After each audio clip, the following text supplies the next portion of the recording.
అలాంటి వ్యక్తులకు అన్ని పార్టీలు కూడా అణగదొక్కుతున్నాయి. స్థానికంగా అనేది ఏ నాయకుడని కానీ గుర్తింపు ఉండాలి, ముందు గుర్తింపు ఉండాలి, ప్రజలలో వాళ్ళ మనసులో స్థానం సంపాదించాలి. మైల్కోల్ మహేందర్ యాదవ్ గారు అంటే ఎదుగుదలలో ఎన్నో అడ్డంకులు ఎదగకుండా ఎంతోమంది చేశారనేది అయితే విన్నాం. దాంట్లో మీకు మేము విన్నదాని ప్రకారంగా చూసుకుంటే కనుక మన మాజీ ముఖ్యమంత్రి రోసయ్య గారి బంధువులకి అంటే మీకు రావాల్సినటువంటి అవకాశం ఏదైతే ఉందో ఒకానొక సమయంలో అది వాళ్ళ బంధువులకి వెళ్ళడం ద్వారా కూడా అక్కడ మీకు అడ్డుకట్ట పడిందని విన్నాం. ఇది ఎంతవరకు వాస్తవం అంటారు? 100% వాస్తవం అండి మీరు అడిగిన మాట. ఎందుకంటే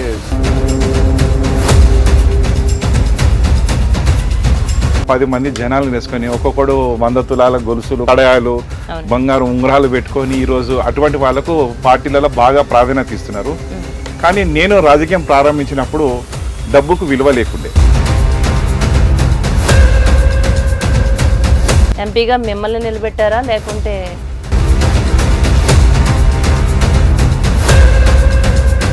కానీ ఈరోజు ఎట్లయిపోయిందంటే రాజకీయము పారాషూట్ లీడర్లు అయిపోయింది. ఎలాంటి పదవులు రాకపోయినా కూడా మీరు 25 సంవత్సరాలు కొనసాగుతూ ఎలా మీరు దీన్ని తీసుకుని రాగలిగారు? అంటే స్వతహాగా మీరు ఎలాంటి వ్యాపారాలు చేస్తున్నారు? వాస్తవంగా మీరు అడిగిన మాట 100% కరెక్ట్ అమ్మా.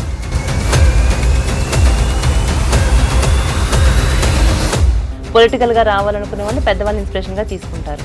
సరే, మీరు రాజశేఖర రెడ్డి గారిని ఇన్స్పిరేషన్గా అంటే ఓకే. ఇప్పుడు ఒక కార్పొరేటర్గా ఉన్నటువంటి సుబ్బిరెడ్డి గారిని కూడా మీరు అప్పుడే ఆయన్ని ఇన్స్పిరేషన్గా తీసుకున్నారు అని అంటే అది ఏ విధంగా మేము తీసుకోవచ్చు? 1999లో ఒక పక్కన ఉమ్మడి రాష్ట్రంలో చంద్రబాబు ప్రభంజనం, సెంట్రల్లో వాజ్పేయి ప్రభంజనం. అలాంటి తరుణంలో నేను మలక్పేట నియోజకవర్గం నుండి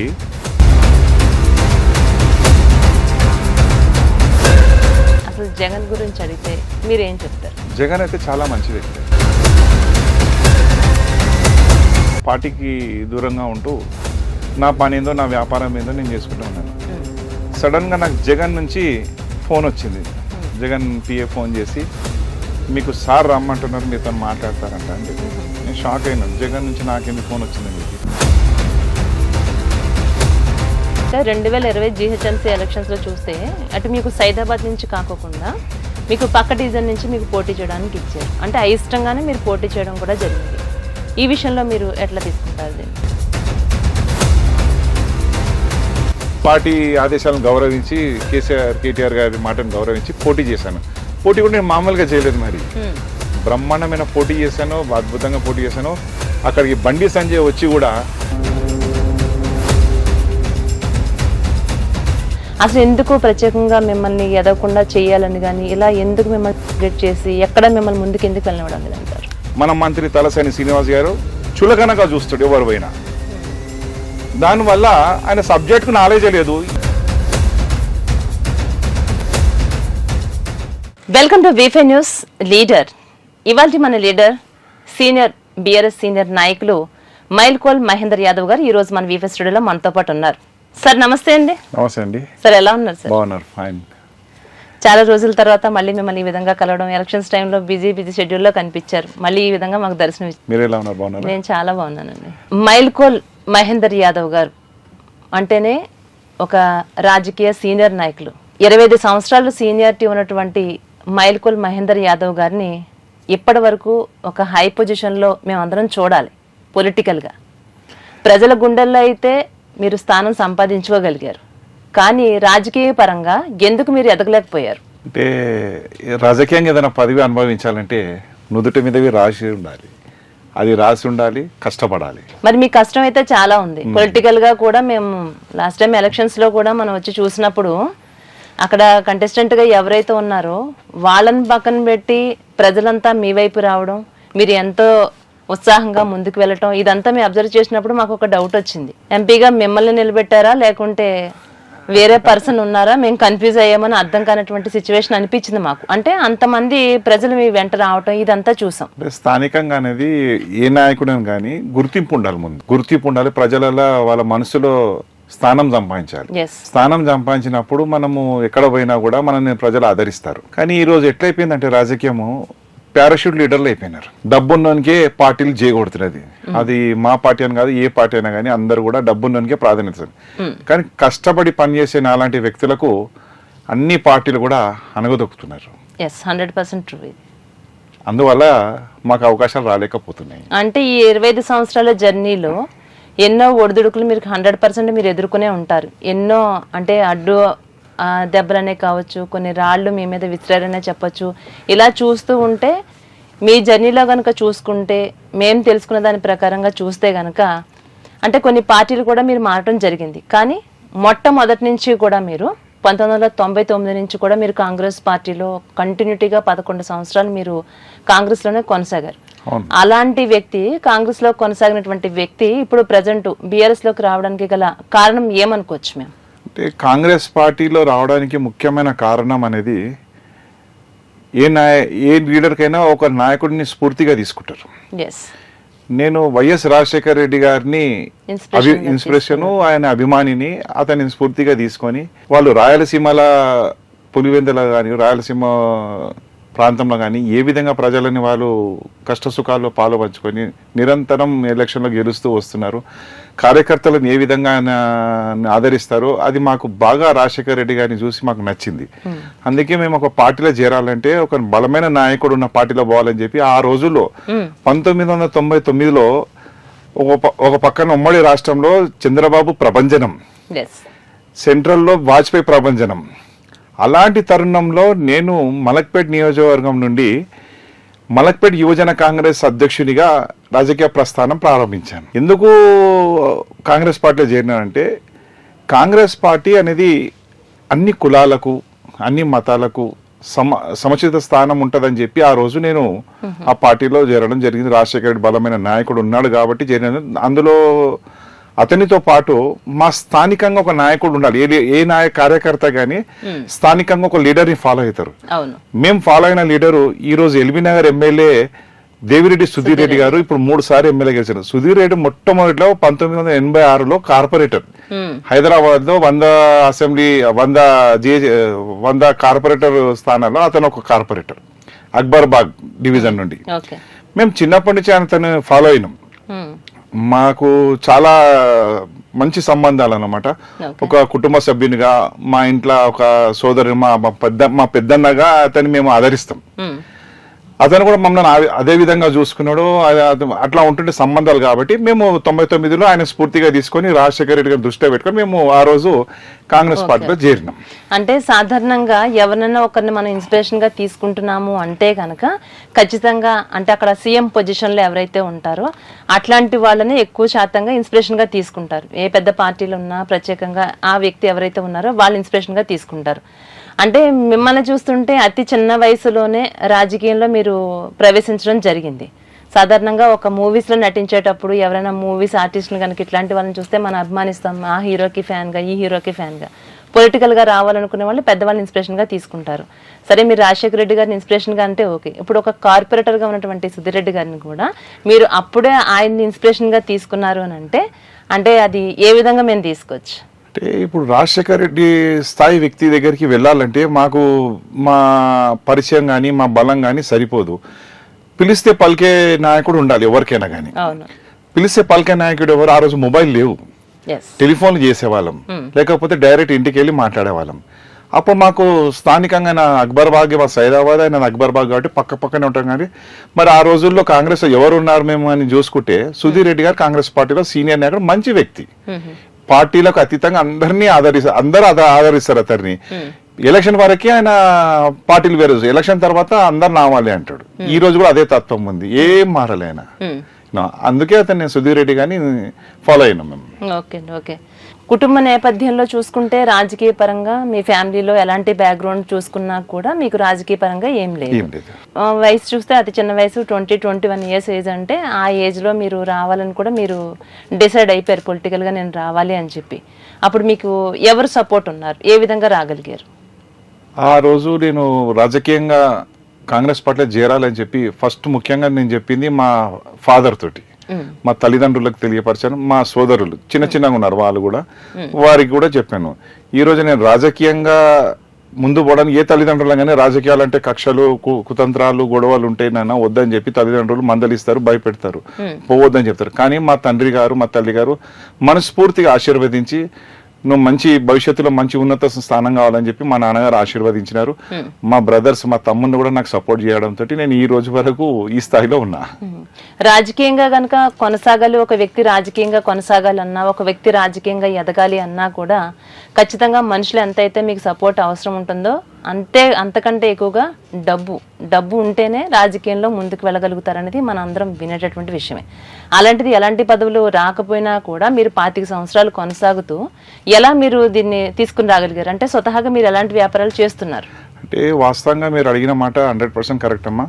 ఈరోజు ఇప్పుడున్న రాజకీయం ఎట్లయిందంటే ఎవడైతే 4 ఫార్చునర్ కారు తీసుకొని వచ్చి ప్రైవేట్ సెక్యూరిటీ పెట్టుకొని ఒక 10 మంది జనాలను వేసుకొని ఒక్కొక్కడు 100 తులాల గొలుసులు కడాయాలు బంగారు ఉంగరాలు పెట్టుకొని ఈరోజు అటువంటి వాళ్ళకు పార్టీలలో బాగా ప్రాధాన్యత ఇస్తున్నారు. కానీ నేను రాజకీయం ప్రారంభించినప్పుడు డబ్బుకు విలువ లేకుండే, సిన్సియర్ గా పనిచేసే కార్యకర్తకు విలువ ఉండే. అలాంటి తరుణంలో మేము వచ్చిన తర్వాత రాను ఏమైపోయిందంటే డబ్బు రాజకీయం అయిపోయింది. ఇప్పుడు ఇది ఏంటంటే ఇది ఒక వ్యాధి లాగా రాజకీయం అంటే మధ్యలో వదిలేసి రాలేం మనం, చనిపోయే వరకు రాజకీయాలనే ఉండాల్సి వస్తుంది. ఒకసారి అవకాశాలు అనేది మనకు రాసి పెట్టి ఉండాలి, తర్వాత వచ్చినప్పుడు మనం కరెక్ట్ గా పనిచేసి సక్సెస్ అయ్యి దాన్ని మనం స్వాధీనం చేసుకోవాలి మనం. కానీ మనం నిరంతరం కష్టపడుతూనే వస్తూనే ఉన్నాము. మాకున్న చిన్న వ్యాపారం, నేను నిరుపేద కుటుంబం నుంచి వచ్చినవన్నీ, మాది పాల వ్యాపారం. ఆ రోజుల్లో మా నాన్నగారికి గేదెలు ఆవులు ఉండే. మేము ఎట్లయితే మారుతుందో ఇప్పుడు సూపర్ మార్కెట్ జనరల్ స్టోర్లలో పాలు పెరుగు అన్ని వచ్చేసినాయి. దీన్ని దృష్టిలో పెట్టుకుని మా నాన్నగారు ఆ రోజు 40 సంవత్సరాల క్రితమే ఆ డైరీ ఏదైతే గేదెలు పశు పాడి పరిశ్రమ మీద ఆధారపడే తత్వాన్ని ఆయన 40 సంవత్సరాల కిందనే వదిలేసిండు. మేము కాలానికి అనుగుణంగా మేము వ్యాపారాలకు రావాలని చెప్పి డైరీ ప్రొడక్ట్స్ పేరు మీద మేము సైదాబాద్ లో మహేంద్ర డైరీ ప్రొడక్ట్స్ అని చెప్పి ఆ రోజులో మేము మా నాన్నగారు పెట్టారు. అది బాగా పేరు సంపాదించిన షాప్ మాది.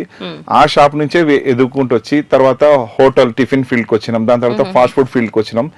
ఇవి చేస్తూ కేబుల్ నెట్వర్క్, ఇవి మేము చిన్న వ్యాపారాలు, ఇవన్నీ ఒక కుటుంబం సాధారణమైన సామాన్యులు బతికేటువంటి వ్యాపారాలు చేస్తాం. ఒక చిన్న డౌట్ అండి, చెప్పండి. పాల వ్యాపారాలు పూల వ్యాపారాలు చేసేటటువంటి వాళ్ళు రాజకీయాల్లో అపర కోటీశ్వర్లు అవుతారని కానీ వాళ్ళు ఒక బిజినెస్ మ్యాగ్నెట్స్ అవుతారని కానీ మన ఎగ్జాంపుల్ మల్లారెడ్డి గారిని తీసుకోవచ్చు. ఈ విధంగా అంటే పాల వ్యాపారం చేసేటటువంటి వాళ్ళు ఇలా ఈ స్థాయికి ఎదుగుతారనుకోవాలా, లేకపోతే పాల వ్యాపారం చేసేటటువంటి వ్యక్తులు ఎవరైతే ఉన్నారో వాళ్ళలో ఈ రాజకీయం అనేది కానీ ప్రజలకు సేవ చేయాలనేదే కానీ పొలిటికల్ గా ఎదగాలన్న ఆలోచన ఎక్కువ శాతం ఈ వ్యాపారాలు చేసేటటువంటి వాళ్ళ బుర్రలో మెదులుతుందంటారా? అట్లని ఏం లేదమ్మా, ఎందుకంటే ప్రజా సేవ చేయాలనేది ముందు మన మైండ్ సెట్ లో ఉండాలి, మనకు మనసులో ఉండాలి. మనసులో ఉండి మైండ్ సెట్ లో వస్తే ఎవరైనా చేయొచ్చు. పాల వ్యాపారం అనేది ఏ వ్యాపారం చేసినా కూడా రావచ్చు, ఎవరైనా వచ్చి సేవ చేయవచ్చు. అంటే ఇప్పుడు మల్లారెడ్డి గారిది ఏంటంటే పెద్దలు ఆ రోజు అతను కూడా పాల వ్యాపారం చేశారు చెప్పాడు, పూల వ్యాపారం చేశారు. కానీ మేము పాల వ్యాపారమే చేసాం. మేము స్వతహాగా మేము యాదవ్ కులంలో పుట్టినాం కాబట్టి అది మాకు ఆనవాయితీగా మాకు వస్తున్న వ్యాపారం అది. మేము అందులో చాలా వరకు అందులో నుంచి మేము పైకి వచ్చిన వాళ్ళం. కానీ మల్లారెడ్డి గారు ఏంటంటే వారికి భూములు ఉన్నాయి, మాకు భూములు లేవు, మేము మిడిల్ క్లాస్. ఆయన భూములు ఉన్నాయి, హైదరాబాద్ సరౌండింగ్ అంతా అప్పుడు 1000-2000 గజం ఉన్నది, ఈ రోజు లక్షలలో పోయింది కాబట్టి వాళ్ళు కోటీశ్వర్లు అయినారు. దానికి దీనికి ఏం సంబంధం లేదమ్మా. మైల్కోల్ మహేందర్ యాదవ్ గారు అంటే ఎదుగుదలలో ఎన్నో అడ్డంకులు ఎదగకుండా ఎంతో మంది చేశారన్నది అయితే విన్నాం.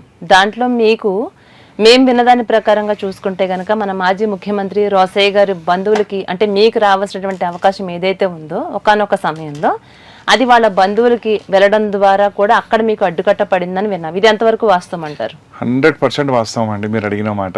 ఎందుకంటే చాలా మందికి మా సైదాబాద్ ప్రాంతం ప్రజలకు అందరికీ తెలుసు, 2009లో రాజశేఖర్ రెడ్డి రెండోసారి ముఖ్యమంత్రి అయినాక మా ఎమ్మెల్యే గారు సుధీర్ రెడ్డి గారి ద్వారా ఆ రోజు రాజశేఖర రెడ్డి గారిని కలిసాం. రెండోసారి ముఖ్యమంత్రి అయినందుకు అభినందనలు తెలపడానికి వెళ్ళాం. నేను అడిగాను రాజశేఖర రెడ్డి గారికి, రాజశేఖర రెడ్డి నన్ను పేరు పెట్టి పిలిచేవాడు.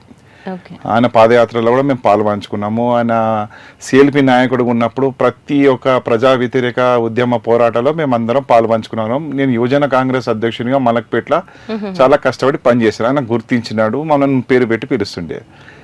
నేను రెండోసారి ముఖ్యమంత్రి అయినాక పోయి అడిగాను, సార్ నాకు కార్పొరేటర్గా పోటీ చేయాలి అనుకుంటున్నాను, నాకు అవకాశం కల్పించండి అని అని. ఎక్కడి నుంచి పోటీ చేయాలనుకుంటున్నావు అన్నాడు. నేను ఏ కాన్స్టిట్యున్సీ నుంచి అని అడిగాడు. యాకత్పుర కాన్స్టిట్యున్సీ. యాకత్పురంలో అంతా మైనార్టీస్ ఉంటారు, అక్కడ మనం ఏం గెలుస్తామంటే ఐఏఎస్ సదన్ డివిజన్ అనేది అప్పుడు జిహెచ్ఎంసీని విస్తరించినారు. 100 నుంచి 100 సీట్లకేమో ఎంసీహెచ్ ఉండే, 150 సీట్లకు జిహెచ్ఎంసీ 150 సీట్లకు పరిమితి అయింది, విస్తరించి పెరగడం జరిగింది. సైదాబాద్ నుంచి ఒకటి విడిపోయి ఐఎస్ సదన్ డివిజన్ అని ఒకటి కొత్తగా ఏర్పడేది. అందులో నుంచి నాకు అవకాశం కావాలంటే మైనార్టీ ఓట్లు ఎన్ని ఉంటాయి మహేందర్ అని అడిగిండు. సార్ అలాగ 3,000 నుంచి 4,000 లోపలనే ఉంటాయి, మనం బ్రహ్మాండంగా గెలుస్తాం, అది మనం గెలవాలి కూడా.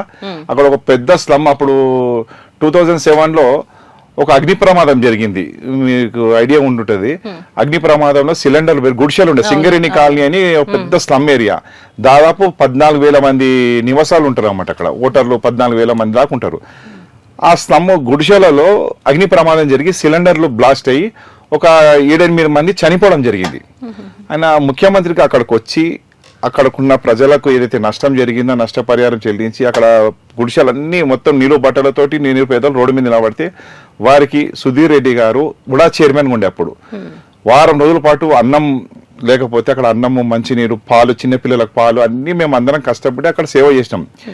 అది కొత్తగా ఏర్పడ్డ డివిజన్ అని నేను ఎక్స్ప్లెయిన్ చేసి చెప్పాను. అది మనం ఖచ్చితంగా గెలవాలి. వారికి అందరికీ ఇల్లు కట్టించి ఇందిరమ్మ పేరు మీద ఇల్లు కట్టించిండు. ఎంతమంది అయితే గుడిసెలు కాలిపోయినో 12,000 మందికి అక్కడ గుడిసెలు కట్టించిండు. అమ్మ గుడిసెలు ఉండే కాబట్టి ఇల్లు కట్టించిండు.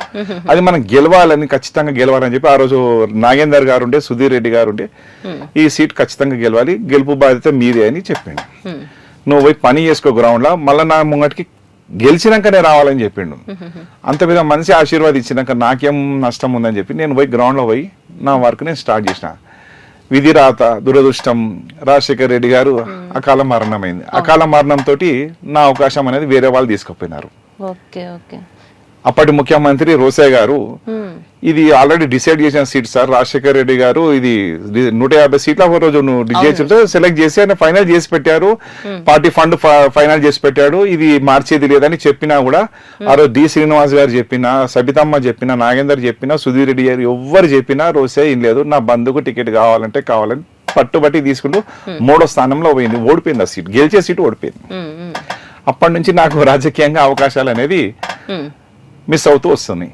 అలాగే 2010లో కూడా అలాగే వైఎస్ జగన్ గారు కూడా మిమ్మల్ని తనతో పాటు కలిసి ప్రయాణం చేయాలని ఆయన కూడా మీతో ఎంత సన్నిహితంగా ఇట్లా అడగడం ఇవన్నీ జరిగినాయి అంట కదా, కొంచెం దాని గురించి ఎక్స్ప్లెయిన్ చేయండి. ఎట్లా ఆయనతో మీకున్నటువంటి అనుబంధం ఏ విధంగా ఉండేది? జిహెచ్ఎంసీ ఎలక్షన్లు అయిపోయిన తర్వాత నేను పూర్తిగా నిరుత్సాహంతో ఉన్నాను. పార్టీకి దూరంగా ఉంటూ నా పని ఏందో, నా వ్యాపారం ఏందో నేను చేసుకుంటూ ఉన్నాను. సడన్ గా నాకు జగన్ నుంచి ఫోన్ వచ్చింది. జగన్ పిఏ ఫోన్ చేసి మీకు సార్ రమ్మంటున్నారు, మీతో మాట్లాడతారంట అని చెప్పి నేను షాక్ అయినాను. జగన్ నుంచి నాకెందుకు ఫోన్ వచ్చిందని చెప్పి నాకు టైం ఇచ్చినారు, డేట్ చెప్తే నేను పోయి జగన్ని కలిశాను.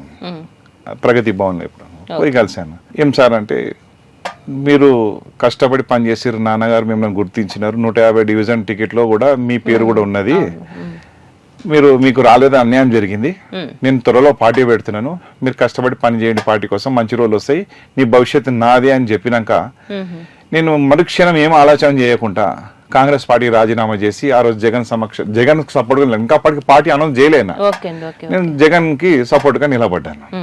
తర్వాత పార్టీ పెట్టినాక పార్టీలో కొనసాగిన. మళ్ళీ దురదృష్టం నాది ఏంటంటే అప్పుడు రాజశేఖర రెడ్డి చనిపోవడము, తర్వాత తెలంగాణ 2 రాష్ట్రాలు విడిపోవడం, ఇది 2వ దురదృష్టం నాది రాజకీయంగా. జగన్ ఏమో ఆంధ్రాకు పరిమితం అయిపోయాడు, నేను తెలంగాణకు పరిమితమైన. అట్లా నా దురదృష్టాన్ని అనేది నన్ను అదృష్టం పట్టింది నాకు దురదృష్టం. అంటే ఇప్పుడు చాలా దగ్గరుండి జగన్ గారిని కానీ రాజశేఖర రెడ్డి గారిని కానీ మీరు దగ్గరుండి చూడటం, వ్యక్తిగతంగా వాళ్ళు ఎలాంటి వ్యక్తులు అన్నది మీకు బాగా తెలుసు. ఇప్పుడు చూస్తున్నాము ఆయన మనస్తత్వం ఎలా ఉంది ఏంటి, వాళ్ళ తల్లి విషయంలోనే కానీ చెల్లి విషయంలోనే కానీ ఏ విధంగా జనాలు మాట్లాడుకుంటున్నారు అన్నది కూడా మనకు తెలుసు. మీరు అంత దగ్గరగా తనతో పాటు ఉన్నారు కాబట్టి అసలు జగన్ గురించి అడిగితే మీరు ఏం చెప్తారు? జగన్ అయితే చాలా మంచి వ్యక్తి అండి. ఇప్పుడు ప్రతి కుటుంబంలో ఎంత ఉన్నవాని బాగా ఉన్నవాని ఇంట్లో కూడా కలహాలు ఉన్నాయి, ఏం లేనివాని ఇంట్లో కూడా కలహాలు ఉన్నాయి. అది వాళ్ళ పర్సనల్. జగన్ అయితే నేను దగ్గర నుంచి చూసాను, అప్పుడు నేను కూడా విన్నాను జగన్ చాలా మొండోడు, ఎవరి మాట విన్నాను. జగన్ చాలా అతనితో మాట్లాడిన చూసిన చెప్తాడైతే, కాకపోతే మొండోడు, ఏదన్నా అనుకుంటే అది సాధించే వరకు వదలడు. ఆయన చెప్పిన మాట వినాల్సిందే. కాకపోతే మంచి చాలా ఉంది కానీ చెడు చాలా తక్కువ ఉంది. మంచి ఎక్కువ, చెడు ఏం లేదు అతని విషయంలో. చాలా మంది ఆయన నెగిటివ్ మాట్లాడతారు, నెగిటివ్ చేస్తారు, కానీ ఎక్కడ కూడా ఆయన ఎవరికి కూడా అన్యాయం చేసింది లేదు, ఏం లేదు. వాళ్ళ ఆస్తులు కూడా ఏముందో వాళ్ళకే తెలుసు. అది ఎందుకంటే ప్రతి కుటుంబంలో ఇప్పుడు నందమూరి ఫ్యామిలీ ఉన్నది, హరికృష్ణ గారు ఉన్నారు, ఇప్పుడు బాలకృష్ణ గారు ఉన్నారు, ఇప్పుడు జూనియర్ ఎన్టీఆర్ గారు ఉన్నారు. వాళ్ళ ఇంట్లో కూడా కుటుంబ కళలు ఉన్నాయి. మరో ఇంకొక అగ్ర నటుడు చిరంజీవి గారు, అల్లు అర్జున్, పవన్ కళ్యాణ్ చూస్తున్నాం కదా, ప్రతి ఇంట్లో సహజమే అది. కాకపోతే ఈయన పొలిటికల్ గా ఉన్నాడు కాబట్టి ఈయన మీద ఫోకస్ కదా. ప్రత్యర్థులు అంతా అన్ని ఛానల్ కూడా అంతా జగన్ కు నెగిటివ్ ఉంది కాబట్టి అట్లా మనకు కనిపిస్తున్నది. ఎందుకంటే అది ఒక క్లారిటీ అండి. ఇప్పుడు చాలా దగ్గరగా ఉన్నారు, ఆయనతో కొంత కలిసి ప్రయాణం చేశారు కాబట్టి వ్యక్తిగతంగా అయితే ఆయన సహాయం చేసే వ్యక్తే గానీ ఎవరికి అయితే అన్యాయం చేసే వ్యక్తి అయితే కాదు జగన్. వాళ్ళ తండ్రి పోలికలే అతనికి ఉన్నాయి. ఎందుకంటే రాజశేఖర రెడ్డి గారిని కూడా మేము దగ్గర నుంచి చూసాము, జగన్ నుంచి కూడా దగ్గర నుంచి చూసాము. వాళ్ళు ఎప్పుడు కూడా ఎవరికి కూడా ఇప్పుడు బయట వారికి ఎంతో సాయం చేస్తారు, సొంత వాళ్ళకి ఎందుకు అన్యాయం చేస్తారు అతను? అది వాళ్ళ ఇంట్లో పర్సనల్ విషయం కాబట్టి మనం దాని గురించి ఏం మాట్లాడలేము. ఓకే అండి, ఓకే. అలాగే ఇక చూస్తే కనుక 2020 జీహెచ్ఎంసీ ఎలక్షన్స్ లో చూస్తే అటు మీకు సైదాబాద్ నుంచి కాకుండా మీకు పక్క డివిజన్ నుంచి మీకు పోటీ చేయడానికి ఇచ్చారు. అంటే అయిష్టంగానే మీరు పోటీ చేయడం కూడా జరిగింది. ఈ విషయంలో మీరు ఎట్లా తీసుకుంటారు దీన్ని? అంటే సైదాబాద్ డివిజన్ టికెట్ కావాలని చెప్పి మా స్థానికంగా ఉన్నటువంటి మహమూద్ అలీ గారు హోంమంత్రిగా ఉన్నారు, రాష్ట్ర హోంమంత్రిగా. అంతకుముందు డిప్యూటీ సీఎం గా పనిచేశారు. ఇప్పుడు స్థానికంగా అతను కాదని మనం ఏం చేయలేం కదండి. నేను అతనికి నా అభిప్రాయం చెప్పాను, సార్ నాకు సైదాబాద్ నుంచి అవకాశం ఇవ్వండి. సైదాబాద్లో నేను యువజన కాంగ్రెస్ అధ్యక్షునిగా పనిచేసిన మలక్పేట నియోజకవర్గం నుండి. నేను మల్లన్న స్వామి దేవాలయం ఉంది మా దగ్గర, అక్కడవి నేను ఎన్నో సంవత్సరాల సేవ చేసిన. ప్రజలకు నేను నిత్యం, మాది పాల వ్యాపారం కాబట్టి మాది మొత్తం ప్రజలతో దగ్గర సంబంధాలు ఉన్నాయి కాబట్టి మాకు అవకాశం ఇవ్వండి అని నేను అడిగినాను. అక్కడ స్థానిక మా పార్టీ కార్పొరేటర్ ఉన్నారు, వ్యతిరేకత బాగుంది, ఓడిపోతుందని నేను ఎక్స్ప్లెయిన్ చేసి చెప్పాను. అతను విన్నాడు, విని కేటీఆర్తో నేను మాట్లాడతానని చెప్పి ఓ రోజు కేటీఆర్తో మాట్లాడి నన్ను తీసుకొని పోయినాడు. నేను సిట్టింగ్ సీట్ మార్చానని చెప్పింది. నై సాబ్ ఆమె సిట్టింగ్ సీట్ నయాటే ఉనికిదే. నేను చెప్పాను, అన్న అక్కడ పరిస్థితులు వేరే తీరునే, ఓడిపోయేటట్టు ఉన్నది, మీరు నాకేమన్నా పర్వాలేదు, క్యాండిడేట్ మారిస్తే సీట్ గెలిచే అవకాశం ఉందని చెప్పినాను. లేదు అట్లయితే సిట్టింగ్ కి మార్చేది లేదన్నారు. అక్కడ ఓడిపోయినారు, సీటు బీజేపీ గెలిచింది. అదే సీట్ నాకు ఇచ్చి నేను గెలిచి చూపిస్తుంటే అది పార్టీకి నష్టం జరిగింది, నాకు నష్టం జరిగింది. కుర్మగూడ టికెట్ ఇచ్చారు. మహమూద్ అలీ గారు పిలిచి, సార్ నీకు కేటీఆర్ గారు కుర్మగూడ పోటీ చేయమంటారు. నాకు ఇష్టం లేదు కుర్మగూడ, అది ఎంఐఎం సీట్, అది ఎంఐఎం సీట్ మీద నేను ఎక్కడ గెలుస్తాను? అది కుర్మగూడలో ఎంఐఎం బీజేపీ మధ్య ఎప్పుడు హిందూ ముస్లిం మధ్య ఇట్లా వార్ లేకుంటది. ఆ సీట్లో నేను ఎక్కడ పోటీ చేస్తాను సార్? అక్కడ క్యాడర్ లేదు, జనాలు లేరు, ఏం లేదు, ఎట్లా పోటీ చేస్తాం? బీజేపీ నుంచి నేను ఎంఐఎం నుంచి కాదు, బీజేపీ నుంచి కూడా ఎదుర్కోవాల్సి వస్తుంది, సమస్యలు ఎదుర్కోవాల్సి వస్తుంది అని నేను క్లియర్ గా చెప్పాను. చెప్పి వదిలేసి నేను చెయ్యనని చెప్పి వదిలేస్తే మళ్ళా పిలిచి లేదు ఇది కేటీఆర్ గారు ఆదేశించారు, మిమ్మల్ని పోటీ చేయమంటున్నారంటే ఇక పార్టీ ఆదేశాలను గౌరవించి కేటీఆర్ గారి మాటను గౌరవించి పోటీ చేశాను. పోటీ కూడా నేను మామూలుగా చేయలేదు, మరి బ్రహ్మాండమైన పోటీ చేశాను, అద్భుతంగా పోటీ చేశాను. అక్కడికి బండి సంజయ్ వచ్చి కూడా ఎంఐఎం టార్గెట్ చేయకుండా నన్ను టార్గెట్ చేసి, ఆ రోజు రాష్ట్ర అధ్యక్షుడు బండి సంజయ్, ఈ రోజు కేంద్ర మంత్రి, నన్ను టార్గెట్ చేసిపోయి ఎంఐఎం ని పల్లెత్తి మాట్లాడకుండా నన్ను తిట్లు తిట్టిపోయినాడు ఆయన. పోటీ నడిచింది బీజేపీకి, టీఆర్ఎస్ కు. ఒక వీడియోలో కూడా చూసామండి, చూస్తే ఆయన అంటారు, బండి సంజయ్ కూడా అంటారు, ఇక్కడ ఖచ్చితంగా కూడా 100% మీరే వస్తున్నారు, గెలుస్తున్నారు అన్నది కూడా ఆయనకి అర్థమైపోయే విధంగా కూడా ఆయన మాట్లాడడం జరిగింది. అంటే మొదటి నుంచి మీ జర్నీ చూసుకుంటూ ఉంటే ఎక్కడికక్కడ చూస్తూనే ఉంటే అట్లా బ్రేక్లు వేస్తూనే ఉన్నారు. అవకాశాలు మీకు అనుకుని ఇంకా కంప్లీట్గా అది మీదే అని డిక్లేర్ చేసిన సందర్భాలు కూడా ఉన్నాయి. మళ్ళీ చూస్తే అది వేరే వాళ్ళకి ఇవ్వడం జరుగుతుంది. ఇలాగే మొదటి నుంచి ఇదే విధంగా జరుగుతుంది. మీరు ఏ పార్టీలో నమ్ముకుని అయితే ఉంటారో ఆ పార్టీలో కూడా మీకు ఇలాంటి జరగడం జరుగుతుంది. అయినా కూడా మీరు అదే పార్టీలో మీరు కొనసాగుతూనే ఉన్నారు. అసలు ఎందుకు ప్రత్యేకంగా మిమ్మల్ని ఎదగకుండా చేయాలని కానీ ఇలా ఎందుకు మిమ్మల్ని టార్గెట్ చేసి ఎక్కడ మిమ్మల్ని ముందుకు ఎందుకు వెళ్ళనివ్వడం లేదంటారు? అంటే నాకైతే ప్రత్యేకంగా రాజకీయంలో ఎవరు శత్రువు లేరు. నేను ఎవరితో కూడా నాకు తగాదాలు లేవు పార్టీలో, ఏ పార్టీలో కూడా. మరి మహేందర్ యాదవ్ ఎదిగితే మరి మా హైదరాబాద్లో ఎట్లుంటుందంటే ఏ ఉమ్మడి రాష్ట్రమైనా కానీ తెలంగాణ రాష్ట్రమైనా ఒక యాదవ్కు ఒక ప్రాతినిధ్యం కావాలన్నమాట.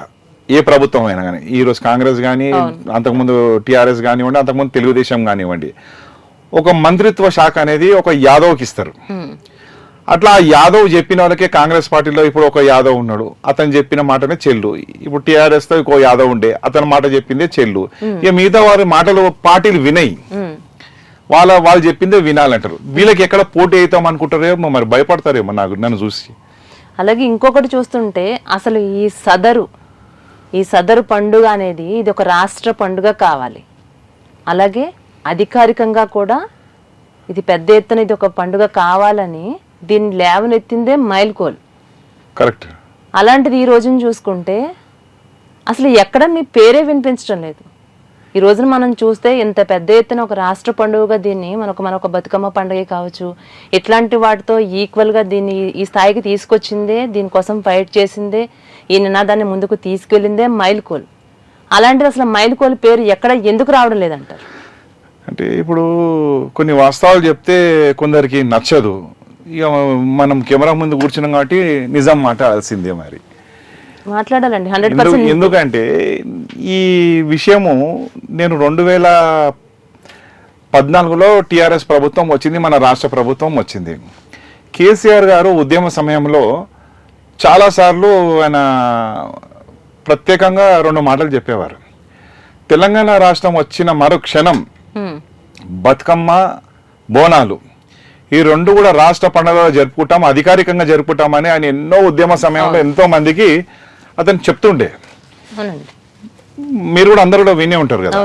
రాష్ట్రం వచ్చిన మరుక్షణం చేసిన పని అనేది బతుకమ్మ, బోనాలు 2 రాష్ట్ర పండుగ జీవో జారీ చేసి అధికారికంగా నిర్వహిస్తామని చెప్పి మనం చూసుకుంటూ వచ్చినాం. నేను కేసీఆర్ గారిని స్ఫూర్తిగా తీసుకొని తెలంగాణలో రాష్ట్రంలో సదర్ పండుగ అనేది ఒక ప్రత్యేకమైన పండుగ. యాదవులు కష్టపడి పనిచేస్తారు, 365 రోజులు పశు పోషణ మీదనే ఆధారపడి ఉంటారు.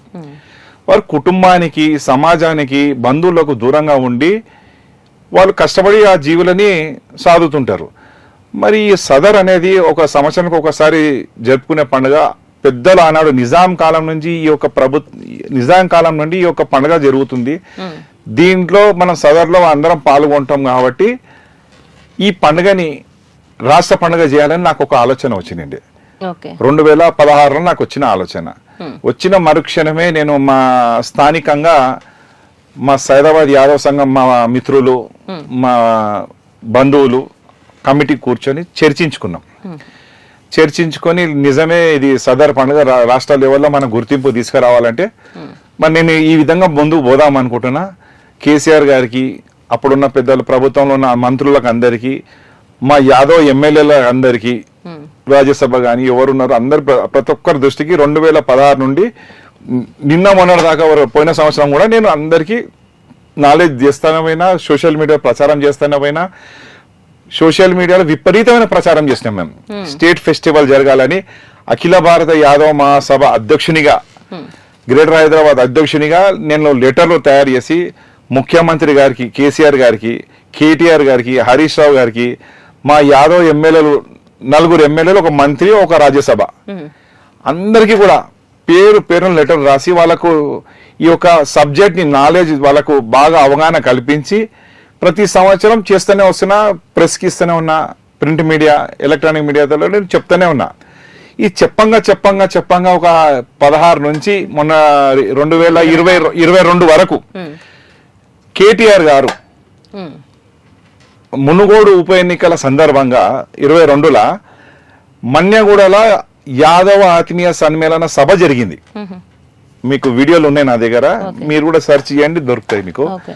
ఆ రోజు ఆ వేదిక దగ్గర కేటీఆర్ గారిని జైపాల్ యాదవ్, కల్వకుర్తి ఎమ్మెల్యే, మాజీ ఎమ్మెల్యే, షాదనగర్ మాజీ ఎమ్మెల్యే అంజయ్ యాదవ్ గారు, బడుగుల లింగయ్య యాదవ్ గారు, ఈ ముగ్గురు కూడా ఈ సబ్జెక్ట్ గుర్తు చేసారు. అవును, మహేందర్ చాలా సార్లు చెప్తుండే చేస్తుండే అని, అతను కూడా మెమరీ బాగుంటది కేటీఆర్ గారికి. అవును, ఈ సబ్జెక్టు చెయ్యాలంటే నేను చెప్పిన, ఆ రోజు కూడా నేను చెప్పిన మన్నెగూడలో కూడా, అన్న ఇది 20% జనాభా ఉన్నది తెలంగాణ రాష్ట్రంలో, యాదవులు 20% జనాభా ఉన్నది. టిఆర్ఎస్ ప్రభుత్వం గిట ఇది జీవో జారీ చేసి అధికారికంగా నిర్వహిస్తే యాదవుల మన్యలు పొందుతారన్న, మీరు యాదవుల అభిమానాన్ని సంపాదించుకుంటారు, మనకు ఓటు పరంగా కూడా వస్తుంది, దీన్ని మనము ఎట్టి పరిస్థితుల్లో మీ నాయకత్వం చేయాలని చెప్పి అందరం చెప్తే, ఆ రోజు మన్నెగూడలో హరీష్ రావు, కేటీఆర్ ఇద్దరు వేదిక మీద నుంచి తెలంగాణ సదర్ పండుగని రాష్ట్ర పండుగగా గుర్తించి అధికారికంగా నిర్వహిస్తా ఆ రోజు చెప్పడం జరిగింది. కానీ అంతకంటే ముందు నేను మా మంత్రి తలసాని శ్రీనివాస్ యాదవ్ దగ్గరికి నేను 2 సార్లు వెళ్ళాను. ఇదే విషయం మీద గతంలో నేను 2 సార్లు వెళ్ళాను. ఫస్ట్ టైం పోయినప్పుడు ఇక నేను శ్రీనివాస్ యాదవ్ గారు మాట్లాడితే కాంట్రవర్సీ అవుతుందేమో అని నేను ఆలోచించిస్తున్నా అన్నమాట. ఎందుకంటే ఆయన ఏదైనా పోయి చెప్తే వినడు. నేను ఫస్ట్ టైం పోయి అన్న ఇది ఇట్లా ఉంది రాష్ట్రం, నువ్వు చెప్తే చేస్తారా అని చెప్పి ఇట్లా రఫ్ గా మాట్లాడి తీసిపడి 4 ముంగట్నే పరుగు తీసినట్టు మాట్లాడాను. సరే అని తల దించుకొని నేను వచ్చేసిన. మరి ఈ రోజుని అప్రిషియేట్ చేస్తున్నారండి అంటే ఇప్పుడు ఆ రోజు దాని తర్వాత కూడా మళ్ళా కూడా ఒకసారి ఆయన అట్లా అవమానించి పంపించినా కూడా నన్ను అవమానించండు. కానీ ఇది ఒక నా జాతికి ఒక గుర్తింపు వస్తుంది, నేను టీఆర్ఎస్ ఉన్నా కాబట్టి నా పార్టీకి ఒక గుర్తింపు వస్తుంది. మరొకసారి పోయినా ఆయనకు తీసుకపోయి లేఖలు ఇచ్చిన, ఆయన స్పందించలేదు. లెటర్ తీసుకున్నాడు, మామూలుగా పక్కకి వేసేసాడు. తర్వాత మా ఎమ్మెల్యేలకు అందరికీ ఎక్స్ప్లెయిన్ చేసిన, బడుగు లింగయ్య యాదవ్ రాజ్యసభ అతను ఆయన లెటర్ కేసీఆర్కి రాసి నా లెటర్నే ఫార్వర్డ్ చేసి కేసీఆర్ కూడా వాళ్ళు ఇచ్చారు. తర్వాత షాదనగర్ ఎమ్మెల్యే గారు కూడా సేమ్ సబ్జెక్ట్ 2002లో కేటీఆర్కి లేఖ రాసి కేటీఆర్కి ఇద్దరికి రాసిండు. అంజయ్ యాదవ్ గారు, జైపాల్ యాదవ్ కూడా కేసీఆర్కి లేఖ రాసి వారి దృష్టికి మాత్రం తీసుకుపోయిన వాళ్ళు. శ్రీనివాస్ యాదవ్ సపోర్ట్ చేయకుండా అంజయ్ యాదవ్ మరియు జైపాల్ యాదవ్, బడుగు లింగయ్య యాదవ్, ఈ ముగ్గురు ద్వారా అప్పుడున్న ప్రభుత్వ పెద్దల దగ్గరికి నేను తీసుకుపోయిన ప్రభావమే మన్నెగూడలో ఆయన ప్రకటన చేసిండు.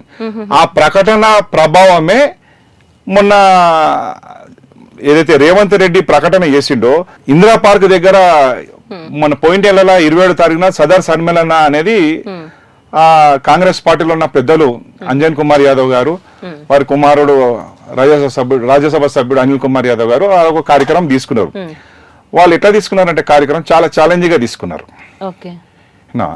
ఛాలెంజ్ గా తీసుకొని ఈ యొక్క పండుగని రాష్ట్ర పండుగ చెయ్యాలని చెప్పి ముఖ్యమంత్రి ద్వారా ఒత్తిడి తెచ్చి అధికారికంగా ఆ రోజు అనౌన్స్మెంట్ చేయించారు. ఇలా క్రెడిట్ ఎవరికి పోయిందండి? అది కాంగ్రెస్ పార్టీకి పోయింది. మరి ఇప్పుడు మనకు టిఆర్ఎస్ పార్టీలో 5 ఎమ్మెల్యేలు ఉండి, ఒక మంత్రి ఉండి, ఒక ఎంపీ ఉండి మనం ఒప్పించగలిగినాం. దాని లోపం ఎక్కడ ఉన్నది? మన మంత్రి తలసాని శ్రీనివాస్ గారు చులకనగా చూస్తాడు ఎవరు పోయినా. దానివల్ల ఆయన సబ్జెక్ట్ కు నాలెడ్జ్ లేదు, ఈయననే లేదు, ఎప్పుడు సబ్జెక్ట్ వినలేదు. వాళ్ళు సబ్జెక్ట్ విన్నారు, నాలెడ్జ్ లో తీసుకున్నారు, రేవంత్ రెడ్డి గారితో ఒప్పించారు, ఇలా జీవో కూడా జారీ చేసారు. నష్టం జరిగింది టిఆర్ఎస్ పార్టీకి, మాకు అఖిల భారత యాదవ్ మహాసభ నష్టం జరిగింది, టిఆర్ఎస్ పార్టీకి నష్టం జరిగింది. క్రెడిట్ అంతా ఇలా కాంగ్రెస్ పార్టీ తీసుకుంది. ఏదేమైనా కానీ సంతోషం. ఇలా రాష్ట్ర పండుగ గుర్తించినందుకు దాని ప్రభుత్వం దృష్టికి తీసుకుపోయినాను. అనిల్ కుమార్ యాదవ్ కి, అంజన్ కుమార్ యాదవ్ కి మీ V5 ద్వారా నేను వారికి కృతజ్ఞతలు తెలియజేస్తున్నా. యాదవ్ సమాజం తరఫున అభినందన తెలియజేస్తున్నా. రేవంత్ రెడ్డి కూడా అభినందన తెలియజేస్తున్నా. ఇప్పుడు మొట్టమొదటి నుంచి కూడా దీని గురించి ఫైట్ చేసింది మీరే అన్న విషయము ప్రతి ఒక్కరికి, కవిత గారి దగ్గర నుంచి కానీ అందరి దగ్గరికి ఈ విషయం వెళ్ళటం, ఇవన్నీ చూస్తూ ఉంటే మీరు వాళ్ళని కలిసినటువంటి కానీ ప్రతి ఒక్కటి మనకి కనిపిస్తుంది. ఈ రోజున ఇప్పుడు ఇది సాధించినప్పుడు సరే, ఇప్పుడు ఏ పార్టీకైనా వెళ్ళినా గానీ దీన్ని లేవనెత్తిందే మీరు. ఇప్పుడు ఈ రోజున మిమ్మల్ని ఎవరైనా పిలిచి ఆ రోజున నువ్వు చేసినటువంటి అది ఏదైతే ఉందో ఈ రోజున ఇట్లా జరిగిందని ఆ సంతోషంగా కానీ ఏ ఒక్కరైనా మిమ్మల్ని గుర్తించి దాన్ని మీతో పాటు ఆ సంతోషాన్ని ఎవరైనా పంచుకున్నారంట? లేదండి, పంచుకోలేదు. ఈ విషయంలో మాత్రం నాకు బాధ అనిపిస్తుంది. ఎందుకంటే ఇంత పెద్ద ఇష్యూని నేను లేవనెత్తిన, ఇలా నేను ఈ రోజు దాన్ని మీరు మీ ఛానల్ ద్వారా గుర్తించినారు. మీ V5కి నేను నా తరఫున ధన్యవాదాలు చెప్తున్నా. నా కష్టాన్ని మీరు గుర్తించారు, కానీ మా యాదవ్ సమాజం గుర్తించలేదు, నన్ను మా యాదవ్ పెద్దలు గుర్తించలేదు, మా ఎమ్మెల్యేలు గుర్తించలేదు. మీరు గుర్తించినందుకు మరొకసారి నా తరఫున మీకు ధన్యవాదాలు తెలియజేస్తున్నాను. ఇది ఒక్క విషయమనే కాదండి, అలాగే మనం చూసుకుంటే కనుక 2014లో 400 చరిత్ర కలిగినటువంటి సైదాబాద్లో మనకి ఏదైతే ఉందో కరణ్బాగ్ మల్లికార్జున స్వామి దేవాలయం విషయానికి కూడా వస్తే, ఆ విషయంలో కూడా మనం చూసుకుంటే మీరు స్వతహాగా మీ సొంత డబ్బులు ఖర్చు పెట్టుకుని ఆ దేవాలయం కోసం కావచ్చు, ప్రతి ఒక్కరికి అన్నదానం చేసే విషయాలే కావచ్చు, ఇలా ఎన్నో కార్యక్రమాలు అక్కడ మీరు చేయడం జరిగింది. ఆ టెంపుల్ 400 సంవత్సరాల క్రితం ఉన్నా ఎవరికి వెలుగులోకి రాలేదు. అలాంటిది 2014 నుంచి 2020 అంటే ఒక 6 సంవత్సరాలు మీ భుజాల మీద వేసుకుని ఆ గుడికి ఒక ప్రాముఖ్యత తీసుకొచ్చి దాన్ని ఎంతో ఇదిగా ప్రజల్లోకి తీసుకుని వెళ్ళి అన్నదానం 500తో మీరు మొదలుపెట్టినటువంటి అన్నదాన కార్యక్రమాలు అవి అలా రాను రాను మీ ఇంచుమించుగా మీరంటే ఒక 1000 మెంబర్స్కి పైనే మీరు అన్నదానం చేయడం ఇవన్నీ జరిగినాయి. మళ్ళీ సడన్ గా చూస్తే ఎంత కష్టపడైతే మీరు తీసుకొచ్చారో అటు మీకు గుర్తింపు రానివ్వలేదు, మళ్ళీ అది ఇప్పుడు కనుమరుగైపోయినట్టు అయిపోయింది. ఇప్పుడు అసలు ఆ టెంపుల్ అంటే ఏంటి కూడా ఎవరికి తెలియనటువంటి సిచ్యువేషన్ వచ్చింది. అసలు ఆ గుడి గురించి ఒకసారి చెప్పండి మనకి. సైదాబాద్ కరణ్బాగ్ మల్లికార్జున స్వామి దేవాలయం అనేది చాలా మహిమగల దేవాలయం, పురాతనమైన దేవాలయం. పుట్టమన్న ఆలయం, పుట్టమన్నుతో వెలిసినటువంటి ఆలయం. పుట్టమన్నుతో వెలిసిన ఆలయాలు తెలంగాణలో అందరికీ తెలిసిన విషయము కొమరవెల్లి మల్లన్న, తర్వాత అయినవోలు మల్లన్న వరంగల్లో. హైదరాబాద్ లో ఎక్కడ లేదు పుట్టమన్నుతో వెలిసిన మల్లన్న స్వామి. సైదాబాద్ లో కరణ్బాగ్ లో ఉంది. మరి అది మల్లన్న స్వామి మహిమ అనుకుంటా. నేను అనుకోని విధంగా నేను ఒక రోజు దేవాలయానికి వెళ్తే, మా స్థానికంగా ఉన్న దేవాలయమే, ఎన్నోసార్లు మేము ఆ దేవాలయం చుట్టుపక్కల మేము ఆడుకున్నాం, తిరిగినాం, పెరిగి పెద్దయినాం, కానీ ఆ దేవాలయం మీద మేము ఎప్పుడు దృష్టి పెట్టలేదు. ఎందుకో దర్శనానికి వెళ్తే ఆ శివయ్యనే, మల్లన్న స్వామి స్వరూపుడు శివయ్యనే మరి మా మీద కనికరించో ఆశీర్వదించో మరి నా ద్వారా ఈ యొక్క దేవాలయాన్ని మొత్తం ప్రపంచానికి తెలిసే విధంగా నా ద్వారా కార్యక్రమాలు జరిపించినాడు. ఆయన మల్లన్న స్వామి ఆశీర్వాదంతోనే నేను ఇన్ని కార్యక్రమాలు చేయగలిగిన. అక్కడ దేవాలయంలో అభిషేకాలు జరుగుతాయి, పూజలు జరుగుతాయి, భక్తులు ఒక మోస్తారుగా వస్తారు. కాలనీ చుట్టుపక్కల ఉన్న కాలనీలు అంతవరకే. ఆలయం కూడా చాలా విశాలంగా పెద్దగా ఉంటుంది. దాదాపు ఒక నేను అనుకుంటా 2000 గజాల్లో ఆలయం ఉంటుంది. కానీ నేను అక్కడ వెళ్ళినప్పుడు నాకు ఏమనిపించిందంటే, కొమరవెల్లిలో మల్లన్న స్వామి కళ్యాణం జరుగుతుంది సంవత్సరానికి ఒకసారి. అక్కడ ఉత్సవాలు జరుగుతాయి, అగ్నిగుండాలు వేస్తారు, నిప్పుల మీద నడిచేది. తర్వాత గొలుసు దంపే కార్యక్రమం ఒకటి ఉంటుంది మల్లన్నది. మళ్ళా పెద్ద పటం అంటారు, ఈ కార్యక్రమాలు అక్కడ జరుగుతుంది నిప్పుల గుండం తోటి. ఇవన్నీ అక్కడ జరుగుతాయి. ఇక్కడ ఖాళీ అభిషేకాలు, పూజలు జరుగుతున్నాయి. తెలంగాణ సాంప్రదాయబద్ధంగా జరిగేటువంటి మల్లన్న స్వామి పూజలు ఏవైతే అందాలో మాది ఒగ్గుడోలు ఉంటది. ఆ శబ్దం అనేది వింటేనే పూనకం వస్తుంది ఒక్కొక్కరికి. అటువంటి శబ్దాలు ఏవి లేవు అక్కడ. నేను దర్శనం చేసినాక నేను నైట్ వండుకున్నప్పుడు నాకు నిద్ర పట్టలే. మల్లన్న స్వరూపం నా కళ్ళల్లో వస్తా ఉన్నాడు. ఏదో నాకు బాధ్యత ఇచ్చినట్టు మల్లన్న స్వామి అని చెప్పి, ఏందా అని చెప్పి ఒక 4-5 రోజులు ఇట్లా పోగా అక్కడ ఆలయంలో ఉన్న కమిటీ వాళ్ళతో నేను చర్చించి మాట్లాడి చేసి, మరి అదేందో మరి విచిత్రము, నేను దర్శనానికి వేయొచ్చినాక వారం రోజులకే నా కమిటీలో ఆహ్వానించి నన్నే అధ్యక్షుని చేశారు అక్కడ. మీలాంటి వ్యక్తులు ఇది దేవాలయానికి అధ్యక్షుని చేయాలని. నాకు ఆ ఆలయ కమిటీకి సభ్యులకు కానీ నాకు ఇలాంటి సంబంధాలు లేవు. అంటే అది మల్లన్న స్వామి మహిమ. నన్ను రప్పించుకున్నాడు, నాకు ఆ దేవాలయం బాధ్యతలు నా నెత్తి మీద పెట్టినాడు, నేను నడిపించిన. నేను చేసిన మా ఫస్ట్ పని ఏంటంటే మల్లన్న స్వామికి ఉత్సవాలు, కళ్యాణం జరిపించిన, అగ్నిగుండాలు జరిపించిన, పెద్ద పటం వేయించిన, గొలుసు తెప్పే కార్యక్రమం చేయించినాను. మళ్ళా మహిళలు తీసే కార్యక్రమాన్ని ఉత్సవాలకు ముందు ఒక రోజు ముందు చేస్తారు, అది చేయించిన. ఇవన్నీ అయినాక వేల సంఖ్యలో భోజనాలు, భక్తులకు ఎంతో దూరం నుంచి వస్తారు.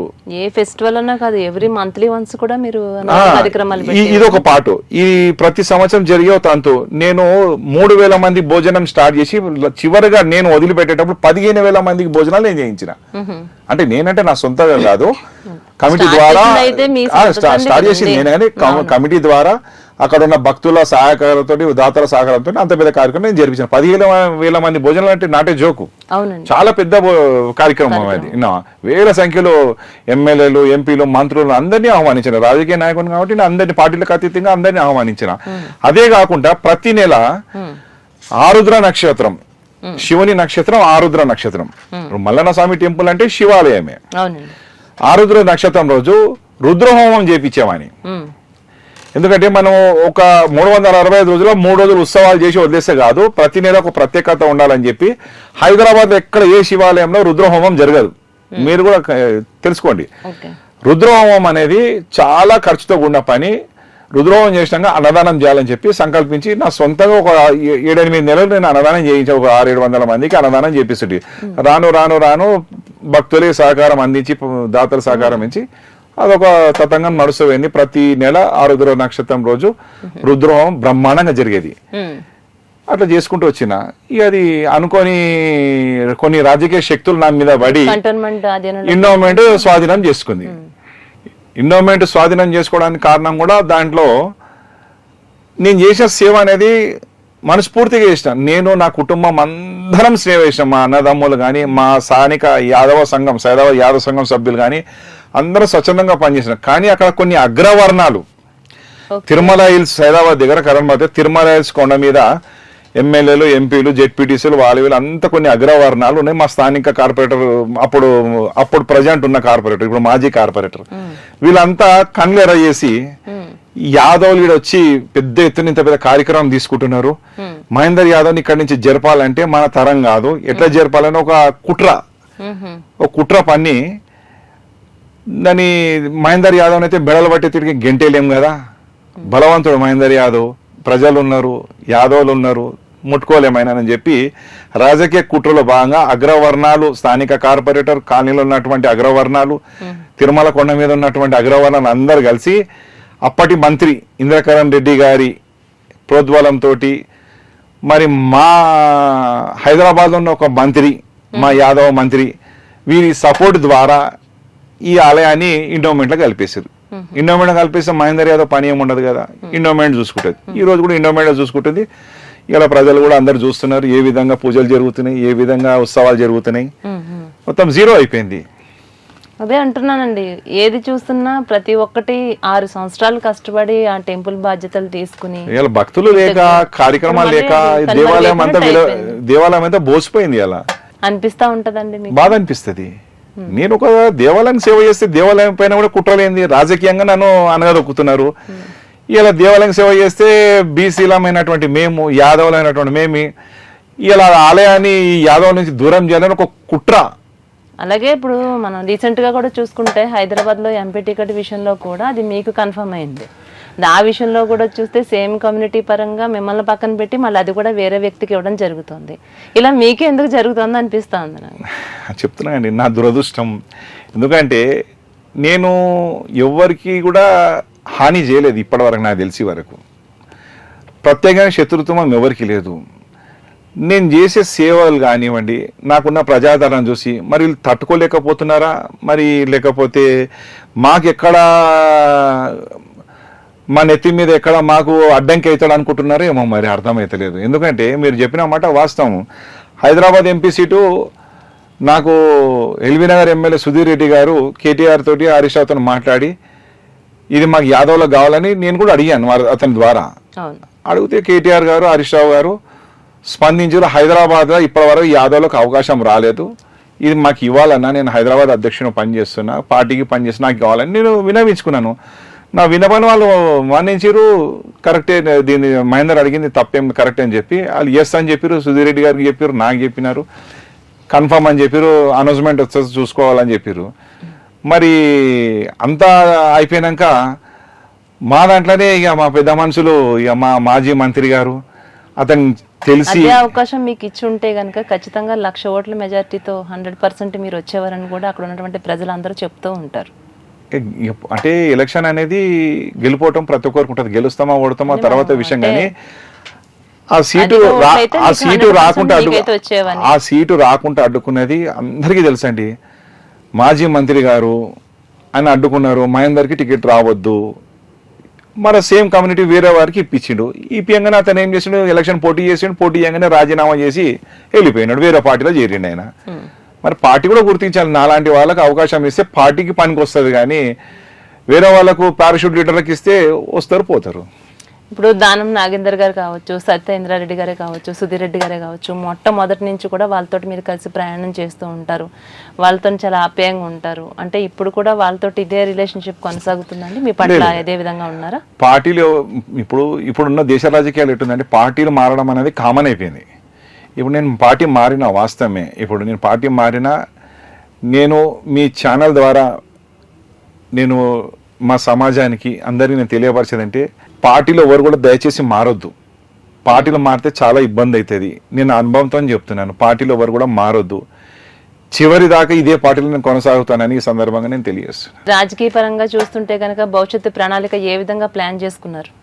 భవిష్యత్తు పరంగా అంటే ఇప్పుడు జిహెచ్ఎంసీ ఎన్నికలు వస్తున్నాయి. ఇప్పుడు ఒక సంవత్సరంలో అడుగుతాను, టికెట్ అడుగుతాను. నేను మళ్ళీ సైదాబాద్ టికెట్ అడుగుతాను. సైదాబాద్లో అత్యధికంగా బీసీలు ఉంటారు. ఓ బీసీ నాయకునిగా, ఓ యాదవ్నిగా నేను ఖచ్చితంగా టికెట్ అడుగుతాను. సైదాబాద్ ఇస్తే పోటీ చేస్తాను, ఇవ్వకపోతే పార్టీకి పనిచేస్తాను. ఇప్పుడు పదవి లేకపోయినా మీ ప్రజల కోసం అయితే మీరు ఖచ్చితంగా మీరు పని చేస్తున్నారు. వాళ్ళకి అనుక్షణం కూడా నేను మీ వెంటే ఉన్నాననే మీరు ఇప్పటి వరకు వాళ్ళతో కొనసాగుతున్నారు.